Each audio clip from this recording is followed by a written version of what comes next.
Growing up, my brother Tyler and I used to spend hours on the living room carpet racing toy cars and pretending we were mechanics fixing broken engines. Back then, he never looked down on getting his hands dirty. Now, sitting in my corner office overlooking the aircraft hangar where my team works on million-dollar jets, I cannot help but think about how those innocent childhood days led to this moment.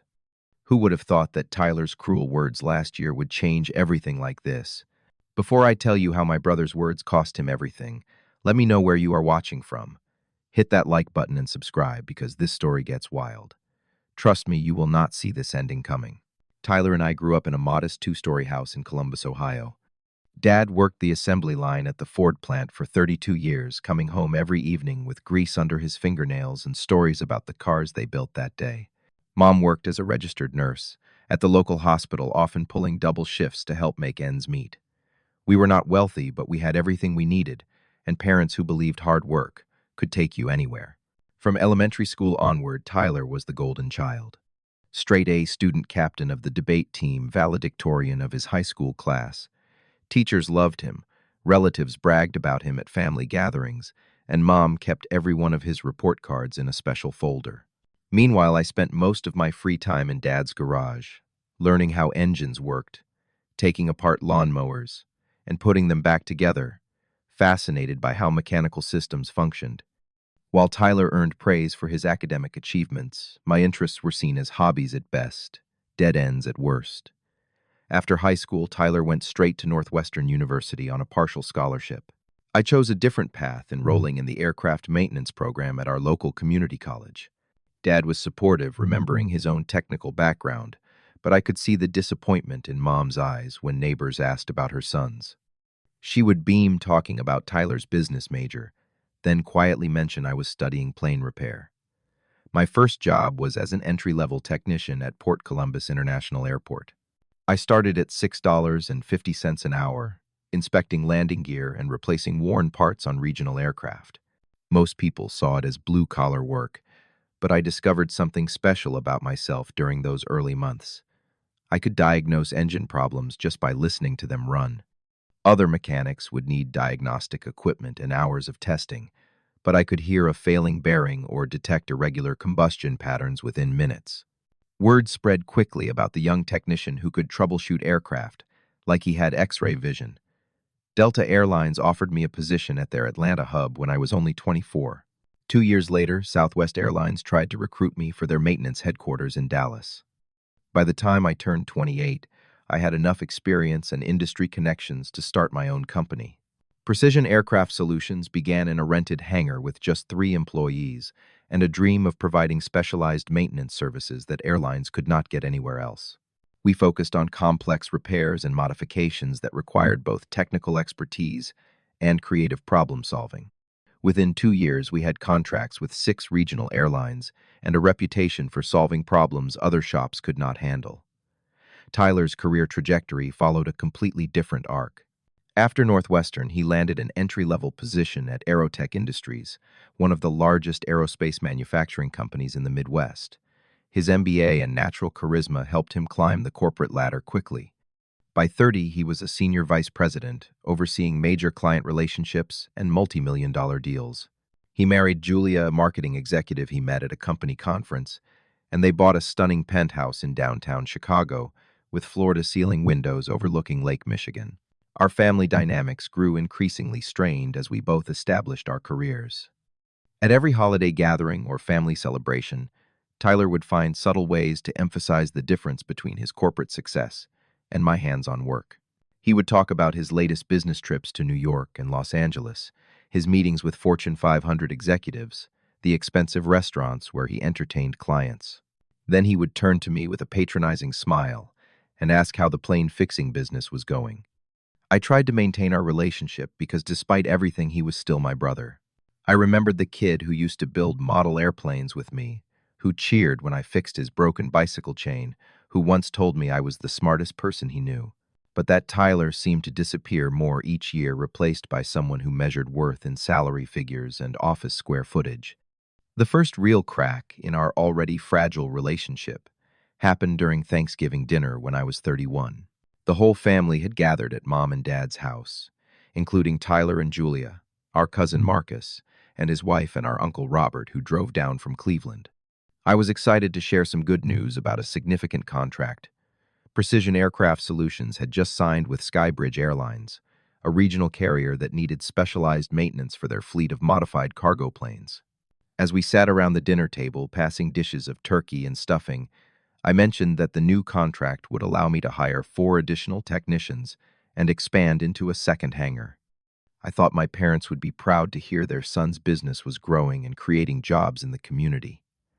Tyler set down his fork and looked at me across the table with an expression I had seen too many times before. "Brady, when are you going to get a real job?" The question hung in the air like smoke from a grease fire. Everyone stopped eating, and the conversation died completely. I felt my cheeks burn but tried to keep my voice steady. "I have a real job, Tyler. I own a successful business that employs 12 people and generates over $2 million in annual revenue." He leaned back in his chair and shook his head with that condescending smile I had grown to hate. "Come on, everyone knows you are just a glorified mechanic. There is nothing wrong with manual labor, but let us not pretend it is the same thing as running a real company." The words hit me like a punch to the stomach.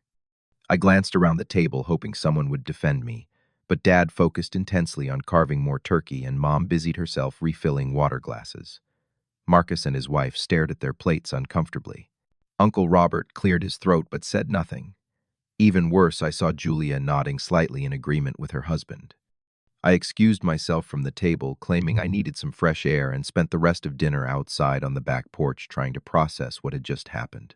When I finally came back inside, the family had moved on to discussing Tyler's recent promotion and his team's record-breaking quarterly results. Nobody mentioned my abrupt exit or asked if I was feeling all right. The incident should have been a wake-up call for me to distance myself from Tyler's toxic attitude, but instead I doubled down on trying to prove him wrong. I threw myself into expanding precision aircraft solutions with an intensity that probably bordered on obsession. I worked 16-hour days, pursued every potential contract, and networked relentlessly within the aerospace industry. My persistence paid off in ways I never could have imagined. In February, I received a call from David Chen, the procurement director at Meridian Aerospace Manufacturing, one of the largest suppliers of aircraft components in North America. They had heard about my company's reputation for handling complex maintenance challenges and wanted to discuss a partnership opportunity.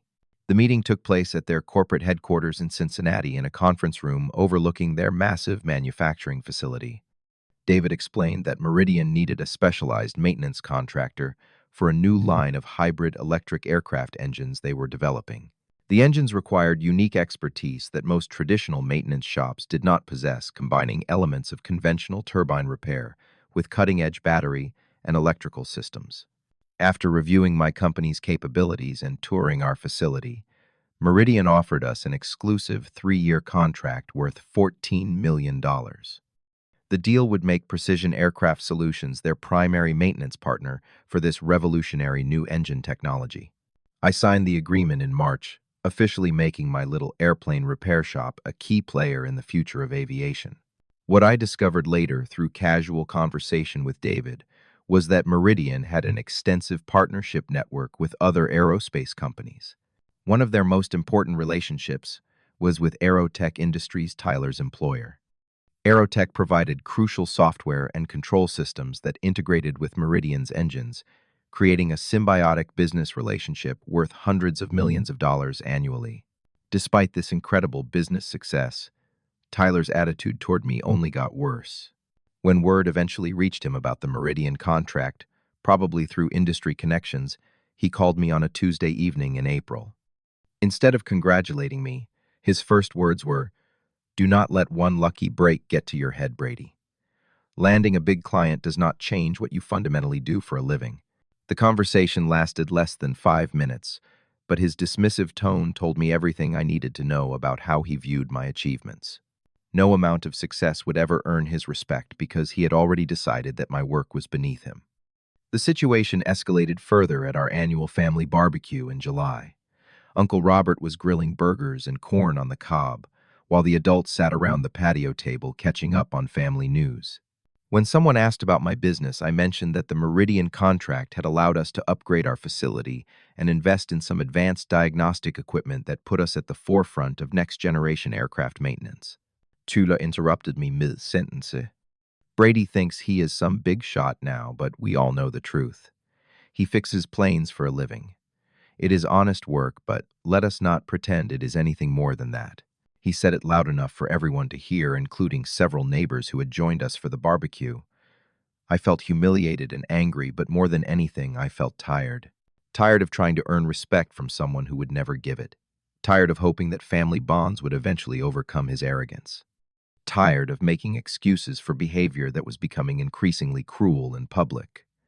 The breaking point came on Christmas Eve, exactly 8 months after I had signed the Meridian contract. Tyler and Julia had invited the family to their penthouse for an elegant holiday dinner. The apartment was stunning with professional decorations, expensive wine, and catered food from one of Chicago's most exclusive restaurants.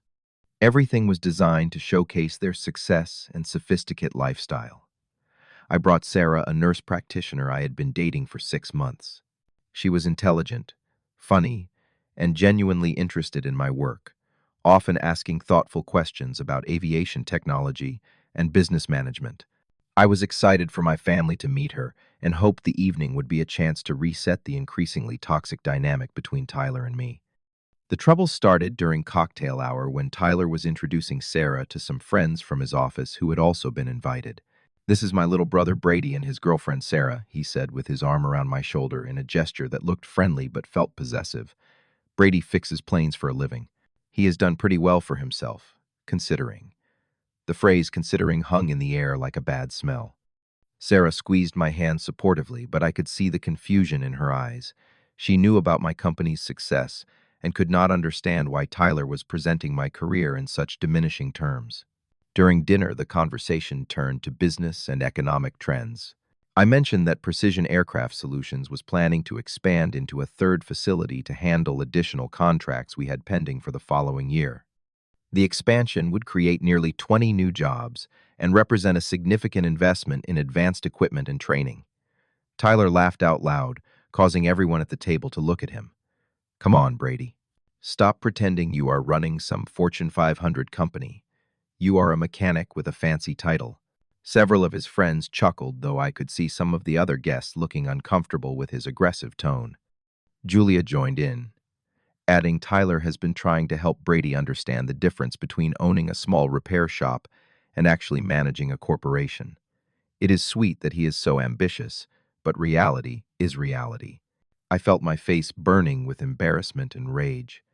Sarah looked shocked by their behavior, clearly seeing it as inappropriate and cruel.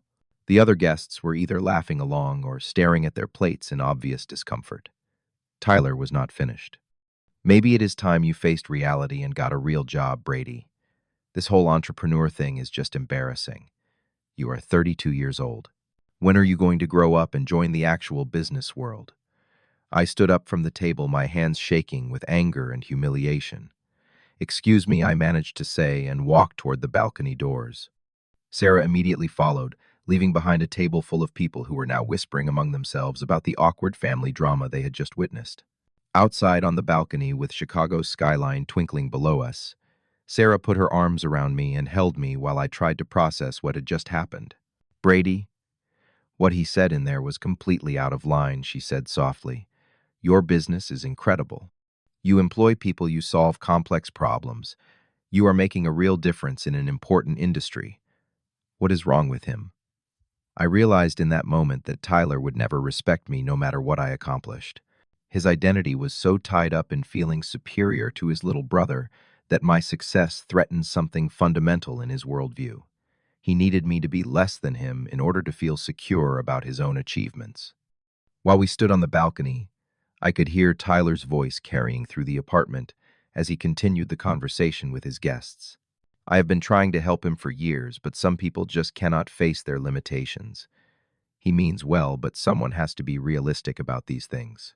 That was the moment I decided I was finished trying to maintain a relationship with someone who was determined to tear me down. Tyler wanted to see what a real business looked like. Tyler wanted me to understand the difference between a repair shop and a corporation. Tyler was about to get exactly what he asked for. I did not sleep at all that Christmas Eve night. Instead, I sat in my home office, researching everything I could find about the business relationship between AeroTech Industries and Meridian Aerospace Manufacturing. What I discovered was even more extensive than I had initially realized. AeroTech's software division, which Tyler managed, provided critical flight control systems for Meridian's new hybrid engine technology.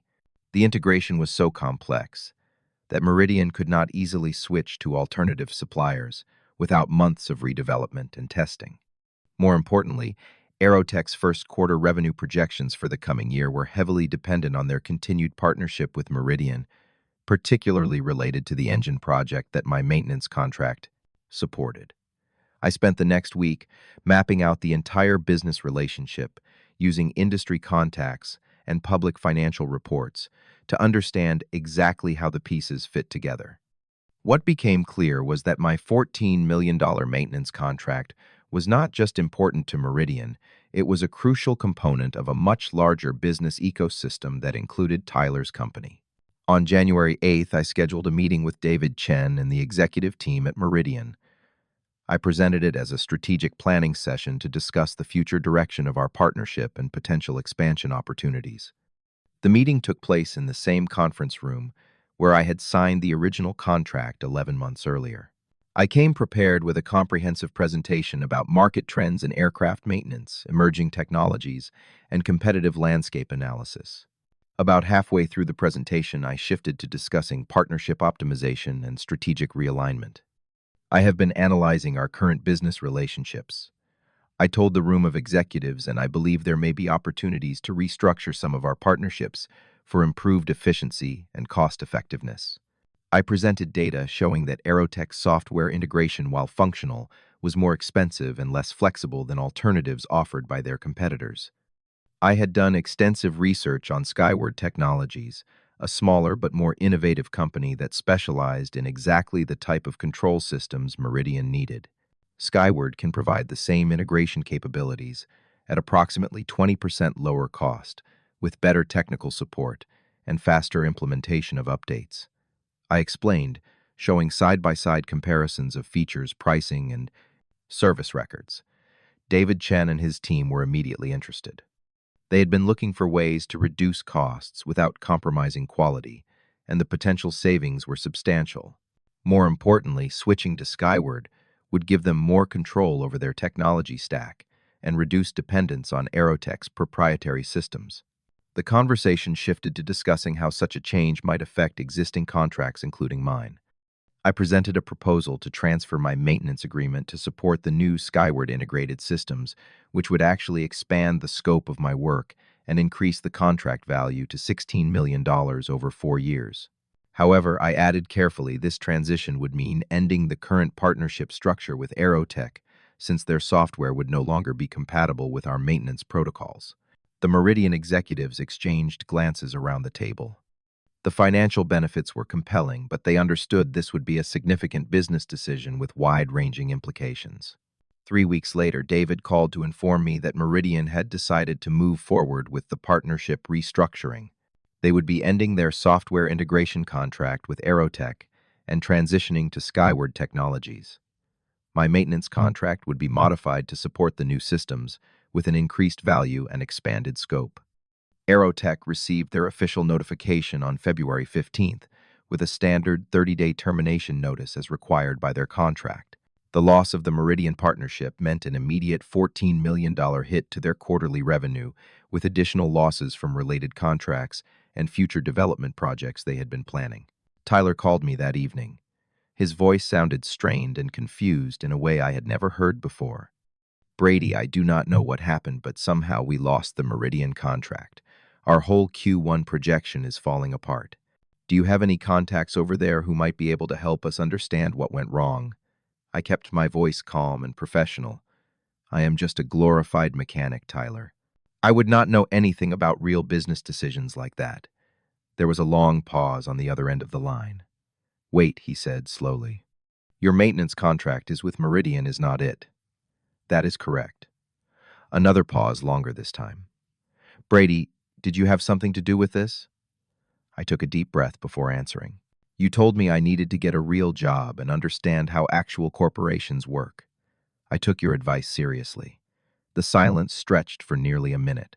When Tyler finally spoke again, his voice was barely above a whisper. You did this on purpose.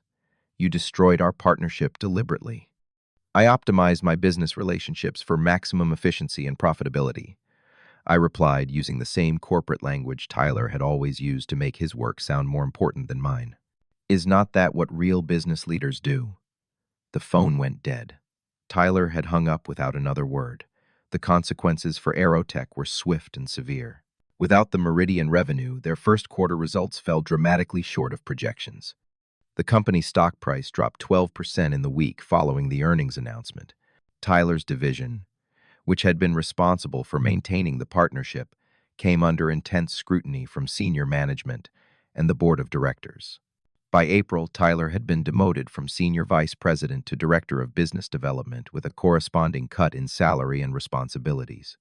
His team was reduced from 15 people to 6, and he lost his corner office with the lake view. The stress of the professional setback put enormous strain on his marriage to Julia, who had grown accustomed to their affluent lifestyle and was not prepared for the financial adjustments they now faced. Tyler called me again in early May this time to apologize. Brady, I know I said some terrible things to you over the years.